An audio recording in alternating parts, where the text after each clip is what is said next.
Well, good morning, good afternoon, good evening to all of you. And today I'm going to go into two different videos. The first and the second, we're going to talk about the pros and the cons with crypto and also with Ethereum.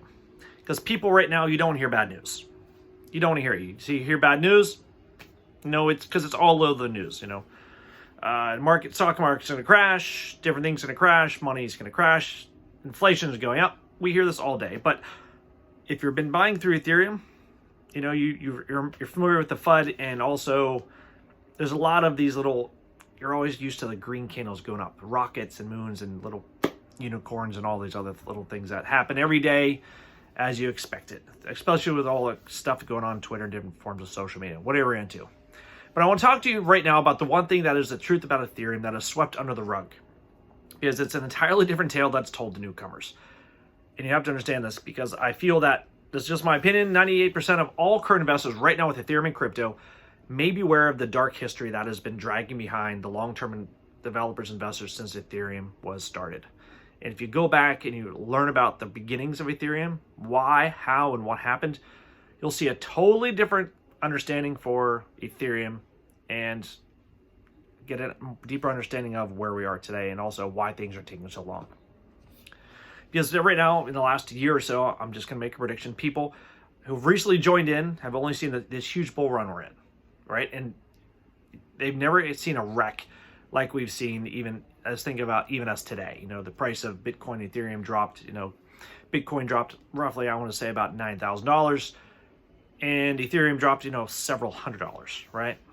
That's a lot of money, especially one day. So especially now with how many projects are popping up, there are so many lack of fundamentals and are just based on pure hype alone. And then, if not, rug pulls, the squid coin and all of that. And of course, the liquidation, a leverage position, especially when the bear market hits, is going to be freaking insane. All right. Now, let's go back to talk a little history and some things that you cannot forget about if you're not even aware of them. Don't forget about the ludicrous amount of Ethereum that was pre-mined. Okay, every hard fork in Ethereum blockchain that was already enacted and always has been for the benefit of a few, and this is very important to understand. I'm going to link an article down below. It's never been for the benefit of the community, but it's been benefit for a select few of the community. You know what that looks like. Current banking system, what its citizens and working class, again, are putting up for the select few of the higher echelons of all the everything right now. Now, we know all crypto and current Ethereum right now, they're creating enormous opportunities. Loopring, Shiba Inu, Dogecoin, Sushi Swap, Solano, Cardano. I mean, the list just goes on. There are a lot of opportunities going on, all right? And you have to understand that a lot of these cryptocurrencies still have major flaws. A lot of them do, because there's no perfect project out there. There's no perfect thing, okay? But they also have a lot of incredible strengths. And this is what we're all focusing on. Of course, we focus on the incredible strength right now. So Loopring and GME, we talk about Loopring with the layer 2 ZK rollups, and you talk about Immutable X with their Starkware with the ZK rollup that they're running right now. There's a lot of great things going on there, but I want you to understand something basically about some of the cons that happened before and will continue to be swept under the rug. Ethereum is not as decentralized as you're meant to know. It's not exactly a decentralized peer-to-peer system. It is a system with an unaccountable ruling class expediting the working class, making promises they can't keep while spinning this wonderful narrative. Have you heard that before? All right, Ethereum is centralized. Now, I'm just going to spit out some different things here and talk about a couple of different things. If you have evidence about a hard fork, all right? Hard fork happened because the wrong people lost money. They changed the code in the protocol for the first time to suit the wealthy whales and not the user miners. All right, they changed the rules to fit their goals. Now, the second piece comes, of course, in part of mining rewards. This was a blatant attempt to decrease the supply by not paying the miners. Of course, right?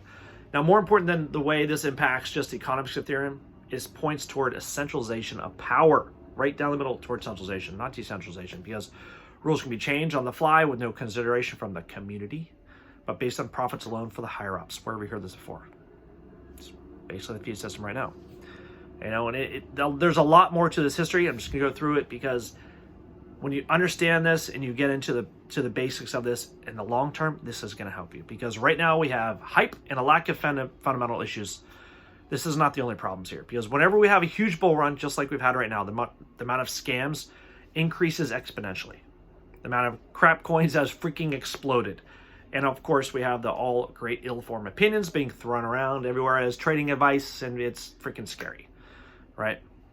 Now, we can all do and choose what we want to do with our money. But right now, you have to realize a lot of people are going to get absolutely burnt during the next bear market or even black swan event, all right? Be smart with your money. Be very smart with it. Don't take any advice or offers without thinking twice. Of any video or any topic, any article you read, please do your own background research and get more education with any form of your investments in stocks, crypto, whatever it is. It's understanding the history of Ethereum, just like if you go back and read about the history of Bitcoin. Ethereum has a very far darker and more shadowy past. Not it's like it's a bad coin. I freaking love it, and I love everything that's being developed right now, because level 2 keeps getting pushed farther and farther out. When things will happen, we're not sure. All right, but remember, just like any other thing you put your money into, beware how you invest it, how much you invest it. No, only can invest what you can afford to lose. That is the big thing. Because when a huge crash comes from something that happens, I'm just saying like a black swan event, people buy and they hold. I mean, what are you going to do long term? Make sure you have an exit plan for all of this. There's always a dark side to everything. So anyway, love to hear your thoughts and comments about this. But next video, we'll talk a lot about the pros and a lot of the positive sentiment going on with Ethereum and a lot of the protocols, especially loopring that's going on right now. And I've been focusing a lot more on loopring because of what I believe in them and what I see with the development, not just with loopring, but pretty much going up like this.